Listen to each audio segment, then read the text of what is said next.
Welcome back to the YouTube channel. It's your favorite village boy, Mr. Ghana baby, and I'm back again with another video from South Sudan. If this video doesn't inspire you, then I don't know what else will inspire you in this world. Like I said, I respect the people of this beautiful country because it's a country with the most resilient people with an unquenchable spirit to prosper despite the years of challenges. Can we all give a round of applause for the beautiful people of South Sudan?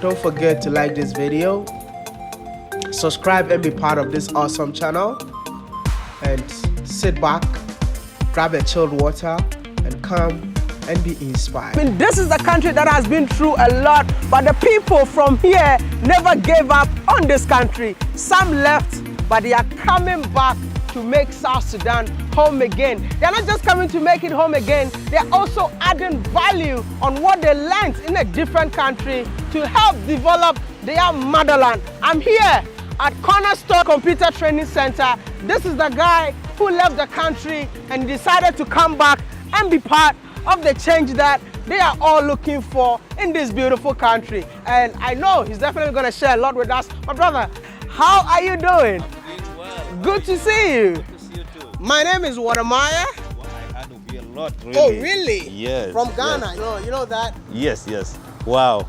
Your story is inspirational. It is really... And I have to visit you.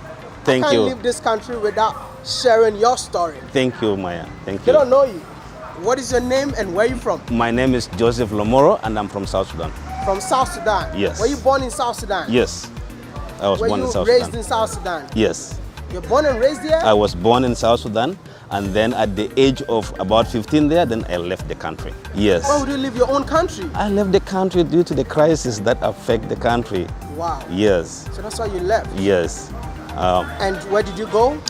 I went to different countries because I don't have a passport, I don't have a visa, I don't have any paper that will identify that this gentleman is from South Sudan or from any other country. Whoa. So what I do is I have to find my way through the buses, the trucks, and all kind of means of transport. So anyway, I went to Kenya by bus. By bus? Yes. Then from Kenya on my way to Zambia, I also went by bus. Jeez. And then from Zambia to Zimbabwe, I went with a truck.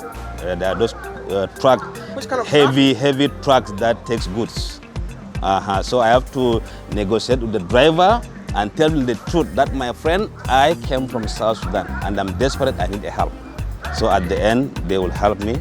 And then I cross all these countries illegal, without any passport, without any visa, without anything. So all in total, almost 10 countries. In total, you Yes. moved from one country To another, one country to another, up to 10 countries. 10 good countries? Without a passport, without a visa, with nothing. I think Guinness Book of Record, your name should be in. The guy who traveled to 10 countries without a passport and a visa. That's incredible. So what was your final country that you went to? My final country in South Africa. Was South Africa? Yeah.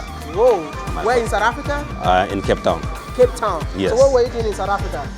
In South Africa, it wasn't easy because reaching South Africa, first thing I became a refugee. You became a refugee I in became South a refugee in South Africa, and life was so hard that I don't have anybody, I don't know South Africa. I did not even complete my school, so life was so hard in South Africa. So what I do, I become even first a street kid in South Africa. There's nothing I could do. You see, I'm begging a bread or water from people in South Africa. So until after 2 years, then I begin finding my way out through people, through churches. So particularly I went to a town in South Africa called Bloemfontein. There, Bloemfontein, yeah. I got one pastor. He passed away. May his soul rest in peace. Yes, he's called Pastor Vexon. So I was just sitting in one of the church outside. So this guy came from there and asked, "What are you doing here?" I'm saying, "I'm just sitting." So you look hungry, and say, "Yes, I'm hungry." Then he took me in, he offered me something to eat. Then he began asking, "Where are you from?" Then I told him I'm from Sudan, and he began telling him my story, how I got to South Africa, and etc. Then the guy was really surprised. And that guy took me home. After taking me home, that is the beginning, the unfolding of things now. Taking me home, the first job I did in South Africa was to work in the farm. Whoa. Yes, I work in the farm, make those tomatoes, cabbages, all that, and give them to the communities around. And then from there, when this pastor realized that my job is really okay, and then he handed me over to another pastor called Pastor Bloom. Right now he's in South Africa. We are in contact actually. Then this pastor he inspired me, and I was also inspired by him. He said, "Joseph, what do you want to do?" I said, "I want to go to school." I said, "Okay, I can take you to school." So, to my surprise, the guy took me to the best school in South Africa. One of the best schools in South Africa, in Cape Town, Helderberg College. So he took me there. That is when I was studying there. What were you studying in school? IT. IT? Yes. So you stayed in South Africa for how long? I stayed there for 10 years in total, but the rest of the year I wasn't studying. It's years of hustling, you see. But then when I got opportunity to go to school, that is when this pastor took me to a nice college, and then he rented for me apartment and everything. So I became like one of the guys there in South Africa, you see. And did you start working in South Africa after school? Yes, actually I was sponsored, because what happened is I was given a scholarship by one of the tycoon guys in South Africa. He's one of the rich man there. So, and this guy sponsored me without seeing me. He just heard about, there's somebody come from Sudan, South Sudan. By then it's called Sudan. Okay. Yeah, someone come from Sudan, and it's by the name so and so, and he's desperate, need to go to school. When he heard about that, the guy began sponsoring me for 4 good years. I've never seen him, and he did not see me. So the only moment I got to see this gentleman was during the time of my graduation, because I have no family, I have nothing. So when he heard that Joseph is graduating, he came with his wife to attend my graduation. And that is someone who is rich. I could not believe that he could come to me, just like you. Imagine all the way from Ghana. How could I believe that you could even come and, step your foot in this place, dust and all that. So I'm so glad and so inspired by people who surround me. Yeah. So that was what happened. The guy attended my graduation. It was a moment of tears, actually. Even he himself was crying. And normally, when you went through a suffering, and then the tears that comes out later is a tears of joy, not of that suffering anymore. Yeah, so everybody was crying, and then eventually I graduated well. He took me to Johannesburg, because the guy owned a factory. So he took me to Johannesburg, of which I was given a nice office. Yeah, very big office, and then there I was also doing data entry. So I have my office there, I need anything is there. They even give me a big house. They took me to the work every morning, to and from. I go to the work, and then after 6 o'clock, the car is already waiting for me here, I go home. But then something just hit my brain that, my friend, why all this so long? Go home. Yeah, so, I have to go home. So yeah. You stayed in South Africa, yeah, and you felt like you have to come back home. I just have to come back home. So which year did you come back home? In 2012. So you came back in the year 2012? Yes. Right after independence? Yes. Then you came back? Yes. What were you coming to do? First of all, I miss my people so much. Wow. You see, I miss my mom for almost all these years. I've never seen her, I've never talked to her. They don't know even where I am. You see, so I just feel that attachment that I have to come back home. You see, so that was the first reason. The second reason also, I have this dream that I need to do something. But first, when I went to school, I went to school with the wrong mentality. remember, we believe that if you go to school, you graduate, you need to get a good job. After getting the good job, build yourself a house, marry, buy a car. Build a house. Yes. And you're successful. You're successful.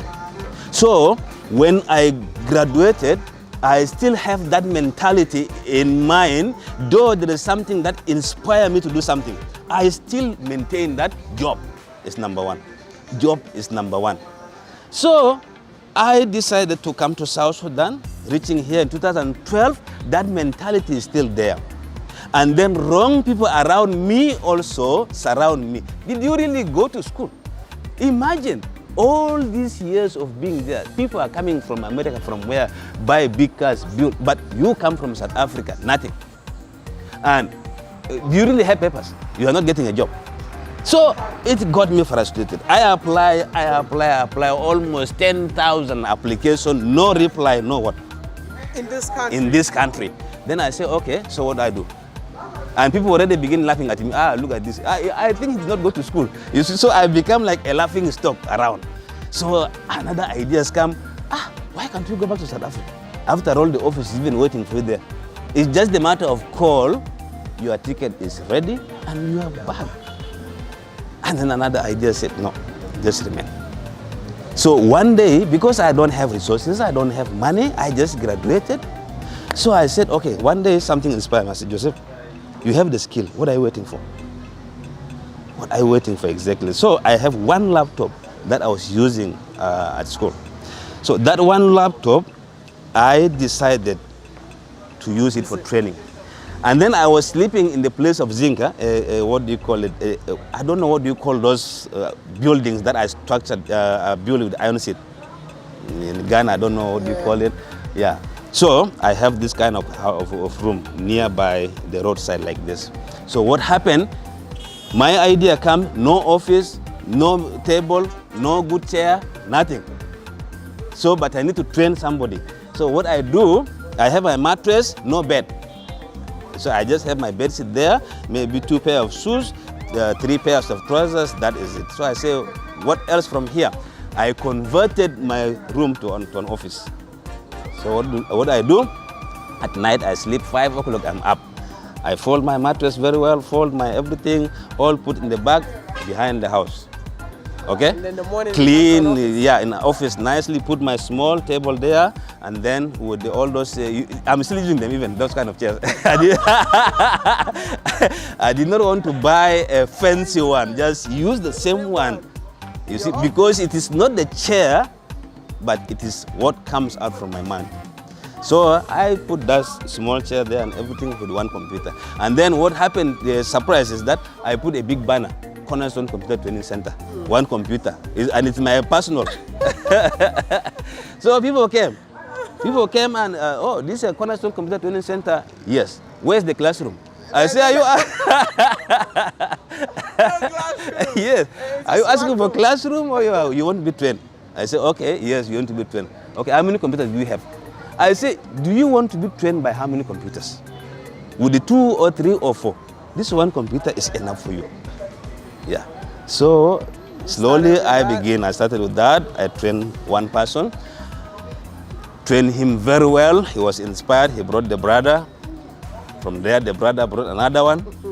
And then another one. I realized I registered almost 5 people. Then I bought another computer. There are now 2. Then I also began continuing like that. From there, I realized now people are responding. When I realized people are responding, I then decided to rent because I don't have enough money to buy now. So I could rent so that I pay on monthly basis. So you're renting? Yes, from people. Yes, yes. I rent the laptop from people so that I agree with them and pay the amount they need until I can acquire mine. How many computers do you have now in here? Right now, I have about 20 computers. 20 computers. And yeah. How many people do you train in here? In a day, I can train about 80 people. And how did you get this place? This place was not easy. This place belonged to one old woman because when I came here, and then the place was a swampy area. People don't like it. If it rains, you have to wear gumboots. You see, so people ran away from the place. So for me, I came and then I started working on it. So the owner of the house was inspired by me, and everything, whatsoever amount of money she needs, I give her and everything. You see, I help her just like a son. So eventually, she decided that, Joseph, I want to sell the place. That was a pain in my heart because I have no money.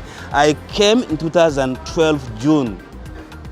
I only worked for 6 months. I gained a lot. 2013, the war broke up. The war broke out. Yes. So now I have no way. The computer center is no longer working, and and the owner of the house brought the news, I want to sell the place. I said, now what do I do? Where do I go now from again? Another beginning. Then I decided, okay. She asked me, can you buy the place? I say, yes, I can buy. You have the money to buy the place? Yeah, I don't have. I don't have. Say, yes, I can buy the place, Mama, but I don't have the money now, cash. Yeah. She said, there is somebody who want to pay this money cash in my bank account. And now you are here telling me you don't have money. So why should I give you the place? I'd rather go and give to the person who want to, what do you call it, to buy my place cash. I say, I leave it on your hand, but I've been working with you here, and it was so good. You're like my mother, and then I'm like your son. So I know I can get the money to pay this place. Yeah. But I cannot pay it all. If you can allow me to pay on installment, fine. She looked at me like this. Because that time in 2013, I did a massive, training. And therefore the training was not even like this. This one, 20 computers, 15 is not. There I have 50 computers. Within a space of 6 months, I got 50 computers. The economy was very good. The currency was very strong. You see, £1 is equivalent to, I don't know, 1,000 US. So it was so good. So I acquired a lot of computers and you see. So by then, when she told me this thing, I began selling off this thing again. You see, I sold all the computers until again I'm left with the 4. Just to hold this place. Just to hold it, because there's no way out. If I let it go, and I realize it's a very strategic place. Yeah. If I let it go, where I'm going to begin again, there's no way out. So I sold all this thing out. I have even, that time even, between the 6 months, I bought even a car. Yeah, I sold it out, everything. Then I give her the first installment. Then she said, okay, thank you. You see, and then from there, she will call me, Joseph, I need something, I'll just give. I begin paying this place from 2013, and then I finish it in 2020. That is like 7 years. Yes, 7 years paying, because it is expensive. I cannot afford. The kind of job that I'm doing cannot allow me to buy such a place. This one, for example, this one in Juba is the second residential area, very high. So the amount also goes according to that. Yeah. Wow. So. And now you're back.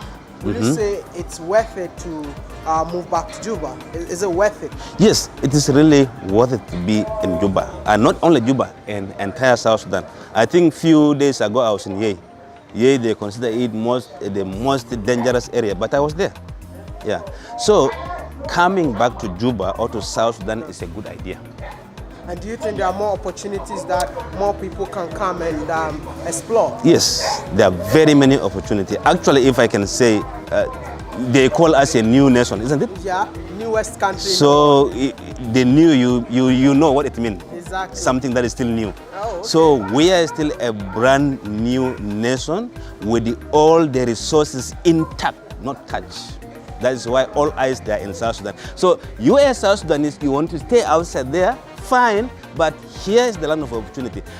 Even you cannot compare the opportunity of South Sudan with the one of America, right now as I'm talking. Because you might be surprised. We are standing on top of oil. You see? You will never know. You will never know. Maybe you are standing on top of one giant goal, maybe just there. This one requires the young mind or the old minds as well to come together and explore. What are you going to tell South Sudanese who are out there. I mean, they left just like you during Yes. the crisis. Now, if you have a message to tell them to return back to the country, what would that message be? My message to the fellow South Sudanese who are in the diaspora, I just tell them to come back to South Sudan because this is a land of opportunity. This is a land where we can do a lot entrepreneurship in the government. In every sector within the Republic of South Sudan, there is a big opportunity. I want to do something for you. Do you need more computers? That will be so amazing. You know what? I'm going to do this That for you. will be so amazing. How many computers do you have now? I have about 20 computers. 20 computers. So we're going to give you 50 computers. I mean, Wow. Wow. Each and everyone out there, I'm going to leave the contact in here, the phone number, everything. If you're watching this video, know that it's by force to give this guy a 50 computer, man. So like you have 20, we're gonna get you extra 30 computers. Wow, that's really amazing. No, I mean, we're gonna make it happen. This is like a whole team where we tend to support Africans, and this is what we're gonna do because you've done something amazing. I mean, whatever that happened to you, you still came back to, who are the people that you're training in here? Wow. Who are the people you're training in here? The people I'm training here, Yeah. they are from different universities, from different colleges, or those who are just individual decided to gain the skills. So it's kind of a variety of people. Yes. Variety of people coming here. Coming in and here. Then you train them. I train them, yes. You know what? He's adding value to the society. You know what? Do me a favor. It's a favorite village boy right here in Juba, South Sudan. Don't disappoint me. We need 30 extra computers. Even if it's a second-hand computer that you have, I need it here in Juba. So you know what? I'm going to put his number, his phone address, call him and tell him that, you have to put your address so that they'll be able to send you the Yeah, computers. so. No, they're going to say, I'm not joking, okay? Thank you. I'm not joking. We're going to make it possible. I'm already inspired even before you came here. Yo, if you have the chance to change one thing in Africa, what will it be? One thing to change. In Africa? The only one thing that I want to change, not to allow someone to send 1,000 applications and not get a reply. So rather do your own thing. Create your own thing and become employer instead of employee. This mentality of going to school to get a job, if I have the power to change the syllabus in the entire University of Africa, I could do that. We change it so that it is not longer going to school to get a job. Let us teach them that go to school to create a job, not go to school to look for a job. So that is the only thing I need to change in Africa. Entrepreneurship is the key. Thank you so much. Thank you, Maya. Thank you.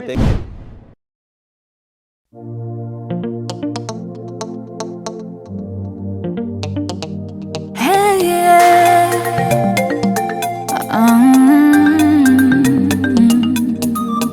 Anna Daimanini, Anna Mabisi Bujunu Bwara, Anna Biraba